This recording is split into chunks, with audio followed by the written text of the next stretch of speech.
तो बहुत समय आपका हम लेंगे नहीं, कोई हमको भाषण देना नहीं है। जितना बात हम बतावत नहीं सुबह से शाम तक तो आप लोग को YouTube पर देखने को मिल रहा है, मोबाइल पर, तो कोई नई बात बता नहीं रहे हैं। आज संजोग ऐसा है कि आपकी धरती पर आए हैं तो नई बात बताने के लिए ये है कि जन सुराज की, जनता की जो ताकत है, हम जब बतावत नहीं कि दल नहीं खे बनावे के, तो आदमी के बुझाते नहीं खे कि भैया दल बनी ना तो वोट के करा के दिया। आज आपने देखा कि सारण शिक्षा निर्वाचन क्षेत्र में लोगों ने किसको वोट दिया, और भारतीय जनता पार्टी या महागठबंधन दोनों साथ। रोज हम कह रहे गैया से चलल बनी तो यह से कहत नहीं ए भाई हम कुछो नहीं करब, और दोनों दल वाला इतना घबराया हुआ है केकर वोट कटिहन, केकर वोट कटिहन। हमने के कोनो वोट कटवा है जा। हमने शुरू में कहा है कि ना महागठबंधन का वोट काटेंगे ना भाजपा का, दोनों को काट के जनता साफ कर देगी। बहुत तय कर, बहुत परेशान हो गए। अभी देखिए हमको अपना जो चुनाव लड़ाने का अनुभव है, हम बता रहे हैं आपको, जनता एकदम त्रस्त हो गई है। बिहार एकदम त्रस्त हो गई है, उसको कोई मिलिए नहीं रहा है। आदमी कहता कि जाति पर वोट पड़ता, सब पूरा देश में हमने के समझावल जाता हिंदू मुसलमान हो गई बा। जीतने वाला आदमी मुसलमान है, किसान का लड़का है, 1 रुपया खर्चा नहीं किया है। चंपारण भाजपा का गढ़ है, सिवान छपरा गोपालगंज आरजेडी के गढ़ बा, दोनों गढ़ ढह गया। और ये साधारण बात नहीं है, क्योंकि जो लोग आप में से कुछ लोग जानते हैं, ये जो निर्वाचन हुआ है, ये सामान्य आदमी इसमें वोट नहीं देता है। वही वोट देता है जिसको पहले से मतदाता आपने बनाया है। तो मतदाता बनैलस आरजेडी, मतदाता बनाया महागठबंधन भाजपा, वोट मिल गया जनसुराज को। हम लोग तो एको वोट बनैबे नहीं किए। मतदाता एक भी, आप जिसको लोग ये मानते हैं कि जो मतदाता बनाता है उसी को वोट मिलता है। शिक्षक एमएलसी में तो ऐसा ही चुनाव होला, तो पूरा वोट बनाए लोग महागठबंधन वाले, पूरा वोट बनाया भाजपा, भाजपा को आया 675 गो वोट। आदमी बतियाओ था कि बाप रे बाप, इतना भाजपा के ताकत ओकरा सामने कोई खड़े ना हो सकी। ये जनता की ताकत है। कितना दिन मोदी जी के नाम पर वोट लीजिएगा, कुछ कमवे नहीं कर रहे हैं। आदमी बाप बाप कर रहा बा, सांसद सब बैठल बा, कुछो हो चाहे ना हो, अंत में जनता हमारा के मोदी जी के नाम पर वोट दइए दी। हम कल आ रहे हैं पैदल चल के, NH-19 पर परमानेंट जाम लगा हुआ है, आप लोगों को तो पता ही होगा, परमानेंट जाम लगा हुआ है। 1000, अभी आप ही लोग की चर्चा कर रहे हैं, 1000 ट्रक रोज वहां से निकल के जा रहा है। सांसद महोदय, विधायक महोदय, कोई के पते नहीं थे। सरकार सो रही है। लोग बता रहा है कि पूरे एरिया में दमा के और टीबी के रोग बढ़ गए बा, बच्चन के, बूढ़ आदमी के दमा हो गई जा, सब कितना धूल हो जा। हम चलता नहीं 2 दिन से, इतना हालत खराब बा। लेकिन देखिए यही बिहार की दुर्दशा है। वहां पर भी लोग वोट दे रहे हैं उन्हीं दलों को जिन्होंने पिछले 5 वर्ष से, हमारे लिए अकल्पनीय बात है ये, पूरे देश में हमने राजनीति देखा है। 5 वर्ष से NH-19 पर जाम लग रहा है, और भी 1-2 घंटा नहीं, सुबह से शाम तक परमानेंट। कोई एमएलए को डर नहीं है, एमपी को डर नहीं, खाली बिहार में ही संभव है। इसीलिए हम बता रहे हैं कि दोष हम लोगों का है, एमपी एमएलए के दोष नहीं थे। लाठी लेके दौड़ावे के चाहे। आदमी को होता हर दूसरा दिन भैया कोनो एक्सीडेंट में कोई के मृत्यु होता, कोई बीमार पड़ जाता तो जाम लागल बरोबर लेके नहीं जा सकत। बताई रहा घर के आपन आदमी प्रियजन कोई के मृत्यु हो गई जाम के वजह से, ओकरा बाद भी आदमी खड़ा नहीं खड़े हो, फिर जाके जाति पर वही वोट देता है, फिर जाकर धर्म पर वही वोट दे रहा है। एमपी साहब 3-3 लाख से जीत के आवत अड़न, जबकि उस सारे गांव में आदमी कहता का करी जा भैया, बहुत माफिया है, इतना डर बा, ना कोई बोली तो मारिए दिया सर। अरे कम से कम 15 पंचायत के आदमी वोट का बहिष्कार करना चाहिए। अगर आपके पास विकल्प नहीं है तो बहिष्कार कीजिए कि नहीं देंगे वोट किसी को। अगर नहीं है विकल्प तो नहीं देंगे, कम से कम अपने बच्चों के लिए इतना तो कीजिए। तो हमनियों को ही में बालू बेचे में लागल बानी जा। इसीलिए हम लोग की ये दुर्दशा है। तो कम से कम आज बिहार की जनता का एक छोटा सा सैंपल उसने ये दिखाया है कि जो मैं रोज कह रहा हूं कि आपकी चेतना दब गई है, मरी नहीं है। अगर आपको जगाया जाए, समझाया जाए तो ये सुधारा जा सकता है। आदमी कहत है कि जात के छोड़ के कोई वोटे नहीं के दे, तो कैसे वोट पड़ा है आफाक अहमद को? हिंदू मुसलमान दंगा हो रहा बा और जिस दिन वोट पड़ा है उसी दिन दंगा हो रहा है, फिर भी लोगों ने वोट दिया है, शिक्षकों ने दिया है वोट। तो बिल्कुल इसको किया जा सकता है। इसीलिए हम लोग ये प्रयास कर रहे हैं और आप सबसे अनुरोध कर रहे हैं कि अपने बच्चों के लिए जगिए। ये घबराइए नहीं कि यहाँ पर जाति बल नहीं टूटेगा, धन बल नहीं, सब कुछ टूटेगा। जनता के आगे कौन बल है? आप खड़े हो जाइएगा तो जाति वाला बाहुबल टिके वाला बा।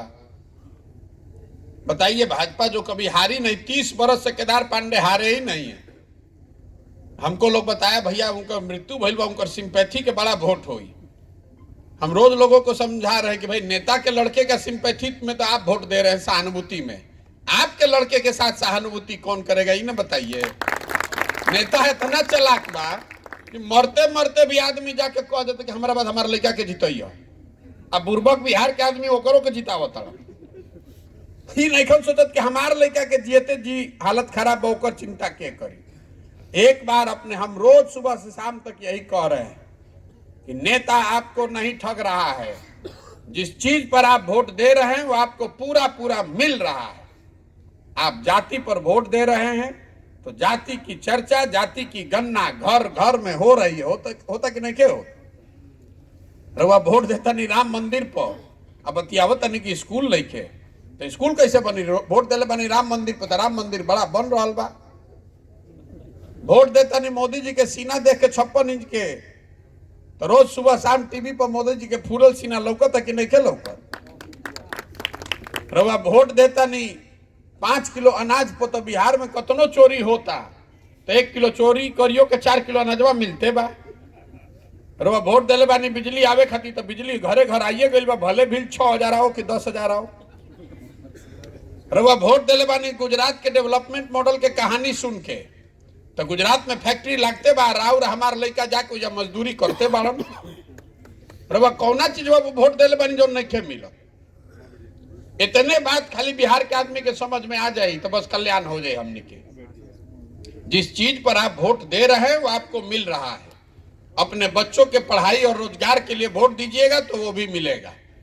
हमें कौनो बहुत बड़ा ज्ञान नहीं थे और यही कहने के लिए रोज चल रहे हैं। हम कोई महामानव नहीं है, नेता नहीं है, बड़का बड़का बात आदमी कहता। आदमी साधारण आदमी बनी जाए, साधारण घर में पैदा भइल बनी जाए। बिहार के सुधारे खातिर एगो प्रयास अपने से कर रहे हैं।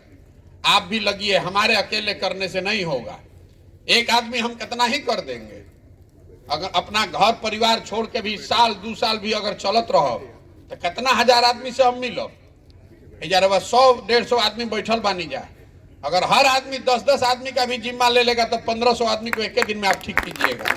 1500 आदमी पहुंचने के लिए हमको 3 दिन चलना पड़ेगा पैदल।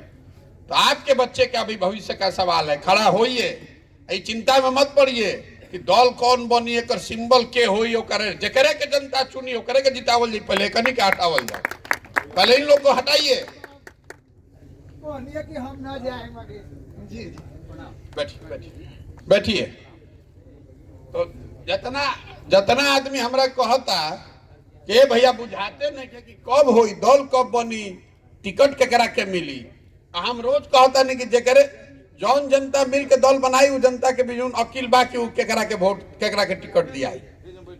जेकरे के समाज चुन के टिकट दी ही ओकरे के पीछे सब लोग लागी। पहले 2 लोग के पूरा एक साफ को के अब क्या मट्ठा डलाई। त्रस्त हो गया है भाई, जनता परेशान हो गया है। बिहार अगर अलग से देश होता तो देश दुनिया का 6वां सबसे गरीब देश होता। ये आदमी के अकील एकदम मती मारा गई बा।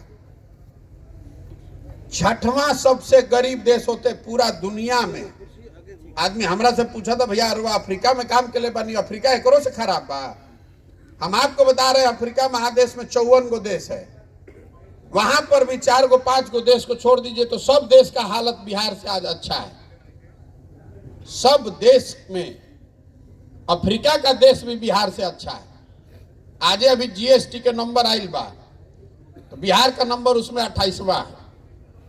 उत्तराखंड की आबादी बा 1.5 करोड़, बिहार की आबादी बा 14 करोड़, और उत्तराखंड में जीएसटी के कलेक्शन बिहार से ज्यादा बा। बताई वाला उत्तराखंड कहिया से विकसित देश राज्य हो गई। हम लोग का दशा उत्तराखंड से भी 1/10 है, मतलब 10 रुपया उत्तराखंड में मिला तो हमने के 1 रुपया। महाराष्ट्र, गुजरात, पंजाब, तमिलनाडु के तो बातें छोड़ दी, लेकिन एजा के आदमी के बकैती से छूट ही के नहीं के। 2 दिन पहले के पुरान अखबार बाच के घर में बैठ के दिन भर राजनीति बतियावे के बाद करे के कुछ नहीं के। तो इसीलिए ये प्रयास कर रहे हैं, जगिए, अपने बच्चों के लिए जगिए, उनके शिक्षा और रोजगार के लिए जगिए, उनके भविष्य के लिए जगिए।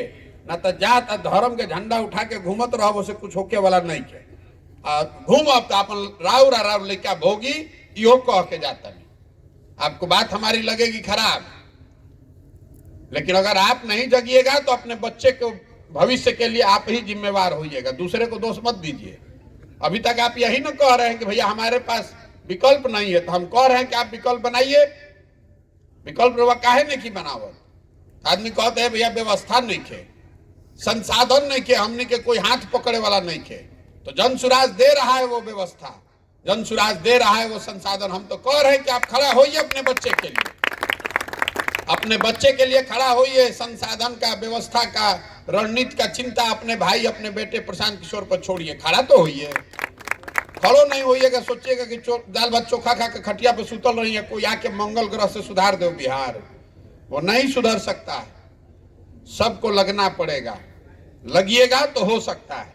एमएलसी चुनाव जीते से बिहार ना सुधरी। ये तो एगो खाली आपके विश्वास के लिए है। जो राजनीतिक आदमी है कहता अच्छा तो बहुत बढ़िया बतियावत चुनाव हो तो अब न देखल जाई। तो आज वही उस पर मुहर लगा है कि चुनाव का चिंता मत कीजिए, हमको चुनाव लड़ने लड़ाने आता है। आप अपना चिंता कीजिए, खड़ा होइए, समाज में बेहतर लोग राजनीति में आए, ये जरूरी है। चुनाव तो 6 महीना में जीत लिया जाए। एमएलसी के चुनाव कितना दिन में जीतल गए? 10 दिन में। हम तो एको दिन पदयात्रा छोड़ के ना गई नहीं है, सब साथी मित्र लग के ही जिता दिया। बिल्कुल चुनाव जीता जा सकता है। चुनाव जीतने का ज्यादा कैलकुलेशन मत कीजिए दिमाग में, कैसे जीतल जाए, कौन जात दी ही, कौन जात ना दी ही, कौन समीकरण बारे, सब समीकरण रहे बुझा दी तो फिर हमने काहे के बानी जा। आप अपने बच्चे के जीवन का समीकरण समझिए, और वो समीकरण है शिक्षा और रोजगार। ये 2 चीज होगा तो उससे आपके जीवन का समीकरण सुधरेगा। ना तो राजनीति के समीकरण बतियावत रहब तो जीवन भर बतियावत रहब। लइकन के दशा ये रही, लइका मजदूर बन के पूरा भारत में लात जूता कहियन। अभी महाराष्ट्र में पहले मारत रही जा, अब तमिलनाडु गुजरात में मारत आदमी। कुछ दिन में हमने के लइकन के यूपी मध्य प्रदेश में भी आदमी मारी। सब राज्य आगे बढ़ता, हमने के पीछे और जाते नहीं। तो लइका मरहन ना। तमिलनाडु के आदमी के कोनो झगड़ा बा बिहार से? तमिलनाडु के आदमी को कोई नहीं झगड़ा है बिहार से, हम वहां रहे हैं। दिक्कत यह है कि तमिलनाडु में मजदूरी है 700 रुपया। अब बिहार का आदमी बेचारा गरीबी में जाकर वहां 400 में 500 में काम कर रहा है। तो तमिलनाडु का आदमी सोच रहा है कि यहाँ के कुल बाजारे बिगाड़ देता असन बिहार के आदमी, इसीलिए मार के भगा रहा है वहां से। तो कल यही दशा आपको यूपी में होगा। दूसरा राज्य आगे बढ़ रहा है और हमनी के जात और धर्म के नशा इतना चढ़ल कि बुझाते नहीं थे। इसीलिए कर रहे हैं ये प्रयास। आप भी लगिए, जगिए, अपने बच्चों के लिए जगिए, प्रशांत किशोर के लिए नहीं, जन सुराज के लिए नहीं, बिहार के लिए नहीं, देश के लिए नहीं, अपने बच्चों के लिए जगिए। स्वार्थी बनिए। नेता आके कहता है भैया देश खातिर वोट दो, कोई राष्ट्रवाद खातिर वोट देता, पगला गई बनी जा।